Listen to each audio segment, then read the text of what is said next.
ពីមុនមកអត់ដែលធ្លាប់ឃើញអត់ដែលដឹងថារបៀបធ្វើរឹងហ្នឹងគឺរបៀបមិនអីមិនទេបងប្អូនណាដល់តដើរកាត់ផ្ទះយាយគាត់អ្នករស់នៅជិតខាងហ្នឹងគាត់កំពុងអង្គុយហើយកណាត់ដើម្បីរុំធ្វើជារឹងហ្នឹងណាបងប្អូនហើយកណាត់ទាំងអស់ហ្នឹងគឺមិនកណាត់ថ្មីអីទេគឺកណាត់កៅអៅចាស់គឺគាត់ប្រមូលកៅអៅណាដែលកូនចៅគាត់មិនស្លៀកពាក់ទុកចោលអញ្ចឹងគឺគាត់អត់ចោលទេគឺគាត់ប្រមូលយកមកអង្គុយហែក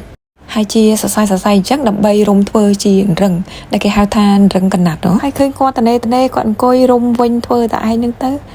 តែគាត់មិនបខំទេព្រោះរឹងហ្នឹងគាត់មិនធ្វើសម្រាប់តលក់គាត់ធ្វើសម្រាប់តែឲ្យកូនចៅគាត់គេងសម្រាប់បានម្នាក់មួយអញ្ចឹងហើយនឹងខ្ញុំចង់ដឹងក៏សួរគាត់ថាកៅអៅចាស់អញ្ចឹងតើប្រើបានយូរអត់យាយហើយគាត់ក៏ឆ្លើយថាកៅអៅចាស់អញ្ចឹងវាមិនបានយូរដូចអាកណាត់ថ្មីទេព្រោះអាកណាត់ចាស់អញ្ចឹងវានឹងងាយផុយជាងកណាត់ថ្មីតែគាត់ថាបើប្រើចេះថែចេះថ្នមគឺបានយូរដូចតែគ្នានឹងព្រោះថាការជីរឹងហ្នឹងវាមានការជីថ្នមនិងជីអត់ថ្នមមែនបងប្អូនអ្នកខ្លះគឺថាជីរឹងគឺជីប្រហោះហ្មងចូលចិត្តអាជីប្រហោះអាហ្នឹងគឺថាប្រហែលថ្ងៃគឺដាច់ថ្មិលហើយតែសរសើរគាត់មែនទេបងប្អូននៅចិត្តគាត់យូរហើយអត់ដែលដឹងថាគាត់ចេះអីគេរុំធ្វើរឹងចេះត្បាញកតេលចេះចាក់មួកស្លឹកត្នោតបងប្អូនគាត់ធ្វើស្អាត